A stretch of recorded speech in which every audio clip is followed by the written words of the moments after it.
This is something that a lot of people do wrong, not only new drivers, but a lot of drivers, period. And I've really noticed this from people who come into my office to take the drive test who have been driving for anywhere from 10 to 20 years. They still make this error. Those two silvery cars are parked and they are blocking the driver's view of the lateral traffic. The lateral traffic being a pretentious way of saying, let's not get hit by that red car, please. Okay, now here's the mistake a lot of people make. They come straight out until they can see. Here's the problem. By the time they're out there far enough to see, they're already out there. And that can happen. We want to avoid that, needless to say. The answer to this problem is ridiculously simple, yet a lot of people do not employ it. Okay, and when you conceive of this from a principle of geometry, it makes perfect sense. Instead of thinking you're going to pull onto the street, what I have people do is I say, just pull over to the angle of the car very sharp to the right. And I do mean sharp, like you're pulling to the curb.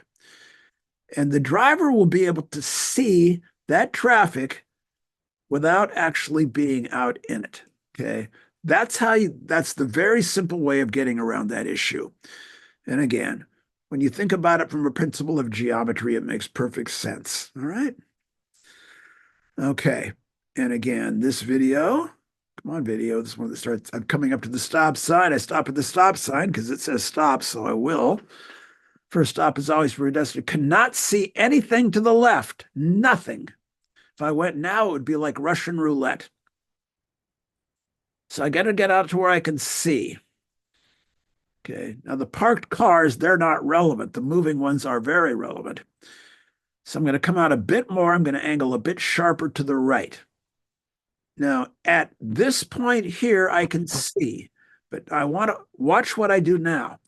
I'm going to angle about 5 more degrees to the right, and I'm going to come out about another 18 inches from here. Now watch what happens here. Here it comes to there. I have pretty much tripled my range of visibility, and I'm still not actually out there. So again, that's how you get around that issue. Like that. Lane changes. Okay. Two kind of reliable mistakes students make. We are in the right lane, and I need to get the student into the left lane for various reasons. Okay. We're in the yellow car. Most common mistake is they slow way down. And let's say there's a solid line of cars there and we can never get over. Or possibly even get rear-ended, okay? Or very closely related, they just maintain the speed. Okay. What I will usually have them do is this. I will usually have them accelerate in front of the cars. This requires, in many cases, getting out of the comfort zone. But I'm good at getting people out of their comfort zone as far as speed goes, okay? Because sometimes slowing way down to dropping back could create a danger. So that decision, you have to look at the factors and make a properly critical decision. Of my 3 cars, 2 of them accelerate very fast. Okay. One of my cars is like scary fast. I buy those cars on purpose because I want the power when it's needed. Okay. There again, driving too slow can be very dangerous. Okay. And when you want your kid to change lanes, think way ahead of the situation. Standard width Seattle residential street. There's room for a total of 3 vehicles. And I will tell you kind of I'm doing a little editorial here, but I really wish these streets were one way. I really do. God, that would solve so many, especially in some neighborhoods. I hate it. When you got to like, who's going to go? You got like a Mexican standoff. In these cases, the proper thing to do is to keep the vehicle perfectly centered between the parked cars. So if somebody opens a door on either side, you can still make it through. But a lot of new drivers will stick to the right, which is sort of working until somebody opens a door, and then it won't. Okay. Um, or they go too far to the right and scrape. Why does this happen? It happens because they are not intuitively, notice the term intuitively. They are not intuitively aware of the right side of the vehicle because they are staring 50 feet right in front of the car like they've got tunnel vision. And they're not going to know they're too far to the right until they hear the scraping metal. It's very common for me. You're going to find this too, probably. With many students, I am constantly pushing the steering wheel over to the left. And then immediately they start wandering off to the right. Okay? So be aware of that lane placement issues are usually wandering too far off to the right. You definitely want to avoid personal issues. Any issue that yeah. Now you may be really tempted to do that. You think, God, this would be fun to bring a megaphone and just yell, Don't do that. It only makes things worse, okay? Whatever issue you have with your kid that's big outside the car just expands to something about 5 times that big inside the car. It just has a way of just blowing up other problems. So just try to leave all that crap at the curb, okay? Yeah, some stuff you should do. Make sure you're giving very clear directions well in advance. There should be no doubt about what you want them to do. And if you want them to turn right at the next signal, tell them about it a few blocks in advance, not when you're right there going 40 miles an hour.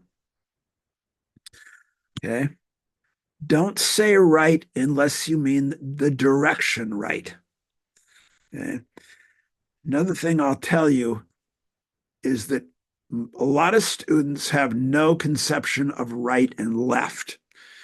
So you may have to point. Oh, huge, huge issue here. More iced tea than I'll tell you. Keep you in suspense. Although I don't think anybody actually is. This is, no.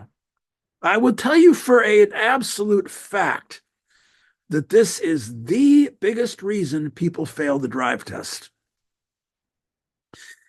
I gave 6 drive tests yesterday, and 3 people failed the test for the same reason at exactly the same place. Okay. Is that they don't get into the correct lanes for the turns. There will be a picture about that in a few minutes, okay?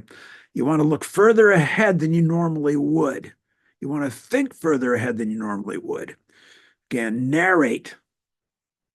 Plan the routes in advance. Plan the routes for safety, not necessarily because they're the fastest way to get there or the way you always went.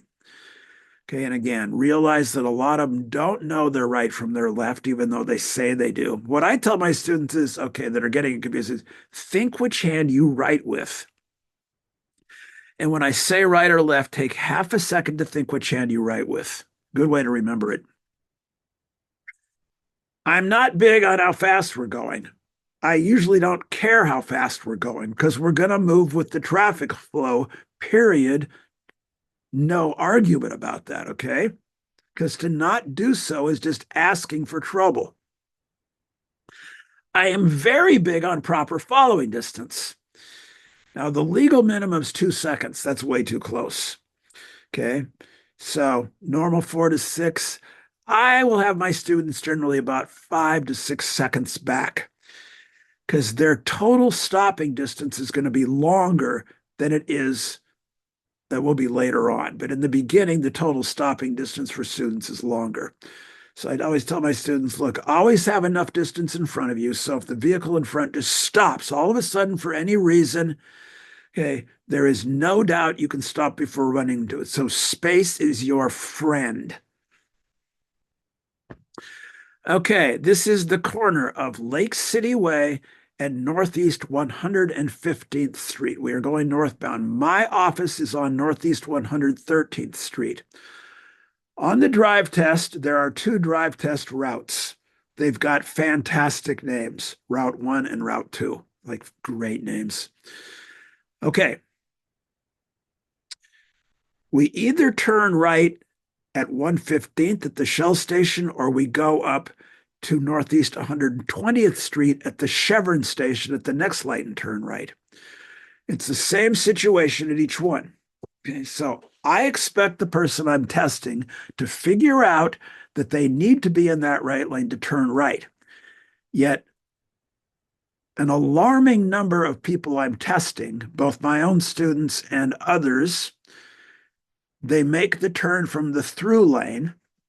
If it's dangerous, I won't let them do it. And then the test ends at that point. They have failed, okay? Because that's a violation. And it can be dangerous, potentially. Now, the reason usually they give for not getting in that lane is that they are afraid. Look at that. That's about 75 feet of broken line. And they're afraid to cross the solid white line into the right lane. Well, the fact of the matter is that all special purpose lanes, bike lanes or bus lanes, become turn lanes at the intersection. And it's perfectly okay to cross the line to get over there. In fact, if you wait till the line breaks there, it's usually too late even to get into the lane, or it often can be. Okay. So, I mean, I tell people very jokingly, I say, look, just do it. It's not like you're committing nuclear terrorism or something. Just cross over there a little early. It's no big deal. That's the proper way to do it. Okay, and when I used to have my office in Fremont, that's the corner of Northwest 8th and 58th Street. And there again, most people that failed the test failed because they did not get into that turn lane to make the turn because they're afraid to cross the yellow line. Well, I say, I got news for you. That is the turn lane. That's where you got to get the car. Okay. Okay. Let me show you the biggest cause of collisions amongst inexperienced drivers, and it's not what you think. It's not speeding. It's not playing with the phone. Those are definitely big factors. But here is the big one. Here's the 800-pound gorilla in the room. It is tunnel vision. If we are driving on good old 34th Avenue west in Magnolia there, we would see something like this. In fact, our peripheral vision would see more each direction, okay? But there's a limit to what I can do here. We, or the experienced driver, would easily see that stop sign. There would be no mistake about it. When people first start driving, however, that's often not what they're seeing. It is that. It's like they're looking through a tube. It's tunnel vision, and they cannot see the stop sign. As experience is gained, that tunnel vision usually very quickly expands out. But in the beginning, it can be that way, all right? So when you're approaching stop signs, you might have to say, point it out, stop sign ahead. And that will draw their